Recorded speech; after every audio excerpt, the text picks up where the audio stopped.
कभी ये नहीं कहा कि कन्हैया तुमने हमको ये नहीं दिया। जो कुछ सुदामा को भगवान ने दिया उसे सुदामा ने स्वीकार किया। कभी मना नहीं करते सुदामा जी, इतने भक्त वत्सल हैं। गुरुदेव भगवान कहते हैं एक दिन गुरु माँ ने पाठ याद करने के लिए दिया। सबने तो पाठ को याद करके सुना दिया, लेकिन सुदामा जी भूल गए। और जब सुदामा जी पाठ को भूले, गुरु माँ ने कहा कि सुदामा तुम जंगल से जाके लकड़ियां तोड़ के लाओ, तुम जंगल से जाके समिधा तोड़ के लाओ। श्री सुदामा जी उन समिधा को, लकड़ियों को तोड़ने के लिए जब चले, मुड़ मुड़ के कृष्ण की ओर देखते हैं, अपने ठाकुर जी की ओर देखते हैं और कहते हैं कि प्रभु मैं तो आपका मित्र हूं और मित्र का काम है मित्र के सुख में उसका साथ भले ना दे, लेकिन मित्र के दुख में हमेशा उसके साथ खड़ा रहे। यह मित्र का परम कर्तव्य है। दुख में वो भले सुख में साथ ना रहे, लेकिन दुख में हमेशा वो साथ खड़ा रहे। यह मित्र का परम कर्तव्य होना चाहिए। आज जब सुदामा जी जाने लगे, मुड़ मुड़ के भगवान की ओर देखते हैं और कहते हैं कि कन्हैया तुम भी आओ। गुरु माँ जब कृष्ण के पास पहुंची और गुरु माँ ने कहा कि हे कन्हैया तुम सुनाओ। माँ कहती है कि तुम्हें तो याद ही होगा कृष्ण। तो ठाकुर जी ने यहां बड़ी प्यारी बात कही कि चार वेद कंठस्थ मोहे और कहूं तो हो रस भंग, और अपना पाठ भुलाई के मैं तो जाऊं सुदामा के संग। मुझे चारों वेद याद हैं, वेद पुराण जाकी श्वास सहज श्रुतिचारी, सो हरि पढ़िया कौतुक भारी। जिनकी वाणी से वेद निकलता हो, जिनकी वाणी से शास्त्र प्रकट होते हो, क्या प्रभु को कुछ याद करने की जरूरत है? जिनकी वाणी भगवत नाम गाए, क्या कुछ याद करना रह जाता है? गुरुदेव भगवान कहते हैं कि कृष्ण ने कहा कि मैया आज मैं भी पाठ याद करना भूल गया, और वही सजा कृष्ण को भी देना गुरु माँ जो तुमने सुदामा को दी है। सुदामा जी के संग में भगवान भी लकड़ियां तोड़ने के लिए बढ़े, और जब लकड़ियां तोड़ने के लिए बढ़े, जंगलों में दोनों मित्र गए, प्रभु लकड़ियां तोड़ने लगे। और जब उस ओर बढ़े, भगवान तोड़ते हैं और सुदामा जी। बहुत सुंदर भाव है आपका। आपके यहाँ दिव्य कथा हुई थी। शेष चंद्र सिंह नरियाओं से आप आए हुए हैं। 501 रुपया देकर के 1000 रुपये देकर के अपने धन को धन्य किए। एक बार ताली बजा दीजिए। बहुत सुंदर, बहुत बढ़िया। आपके यहाँ दिव्य कथा हुई थी। आगे राम जी की कृपा होगी तो राम कथा भी होने वाली है। बहुत बहुत अभिनंदन और बहुत बहुत साधुवाद हमारे शेष चंद्र सिंह जी का। और इनकी सुंदर गुलाब की माला नित्य प्रभु के पावन चरणों में अर्पण होती है। भगवान इस पुष्प की तरह इनके जीवन को भी महकाते रहें। आप सभी भक्तों के जीवन को आनंद करते रहें। सबके कष्ट दूर हों, सबके जीवन में सुख शांति संपन्नता वैभव कीर्ति आपके जीवन में मिलती रहे। राधे राधे बोलना पड़ेगा, ऐसे नहीं जोर से बोलना पड़ेगा, और जोर से बोलना पड़ेगा। ये भगवत आनंद आप सभी भक्तों के जीवन में बने। दोनों मित्र लकड़ियां तोड़े, गुरु माँ ने जो चना दिए वो सुदामा जी खा लिए। अपने जीवन में एक बात को याद रखिएगा, कभी किसी का हिस्सा मत लीजिएगा, कभी किसी के वट को नहीं लिया जाता।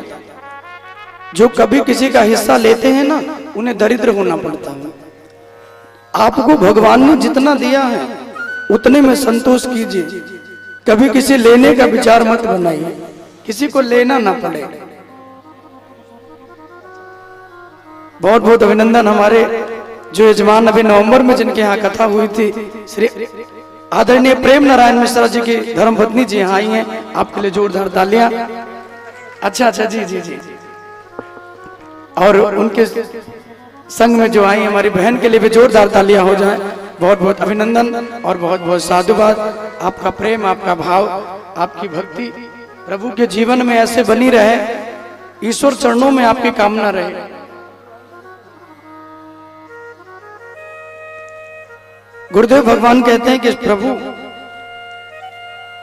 सुदामा ने कृष्ण के वट के चने को खाए तो सुदामा को दरिद्र होना पड़ा। कि न ताम शोकम न जान कृत्वा न योग सिद्धिर अपुनर्भवम न योग जानम अतिरासमुंच योदम सदा सम्यहातम जनो।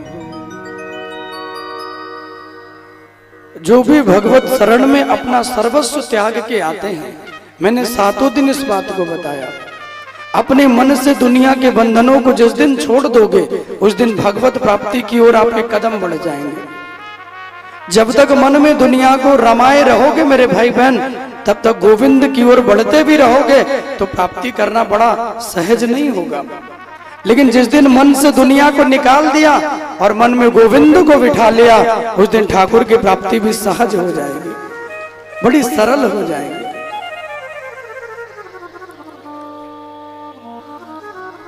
सुदामा को श्राप मिला कि दरिद्र होना पड़ेगा, दरिद्री होने का श्राप मिला।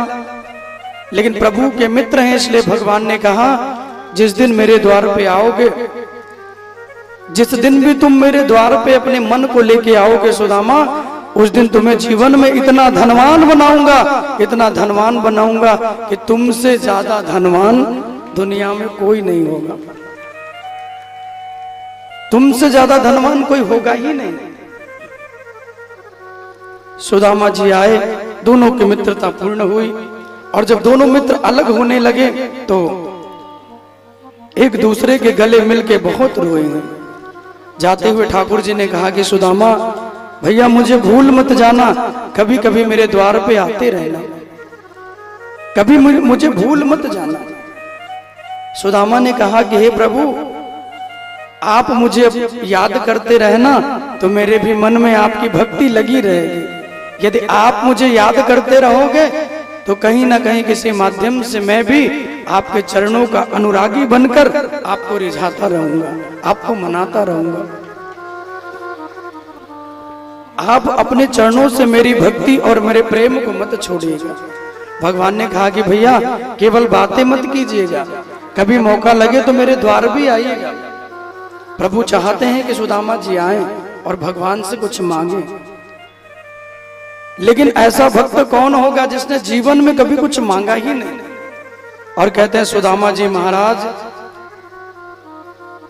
प्रभु से अलग हुए, लेकिन उनके हृदय में भगवान की याद कभी अलग नहीं होती। सुशीला नाम की देवी से इनका विवाह भी हुआ, कई बाल गोपाल भी हो गए, लेकिन गरीबी ने इनके जीवन को घेर लिया और इतनी गरीबी बढ़ती गई कि एक एक निवाले अन्न के लिए सुदामा जी तरसने लगे। एक निवाला अन्न नहीं होता सुदामा के पास कि वो भोजन कर ले। इनकी देवी कहती हैं कुछ मांग के लाओ। तो जानते सुदामा क्या कहते हैं? सुदामा ने कहा कि देवी आज एकादशी का व्रत समझ के भूखी रह जाओ, क्योंकि मैं किसी के द्वार मांगने के लिए नहीं जाऊंगा, मैं मांग नहीं सकता। और सुदामा ने पूरे जीवन कभी से कुछ मांगा नहीं है।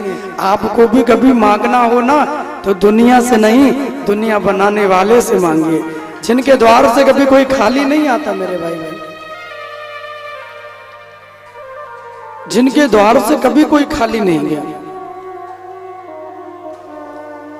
सुदामा की देवी कहती हैं सुशीला के जाओ कुछ मांग के लाओ, लेकिन सुदामा जाते नहीं हैं। एक दिन बच्चे भूख से तड़प रहे थे, पड़ोस के घर में खिचड़ी के चावल मिल गए।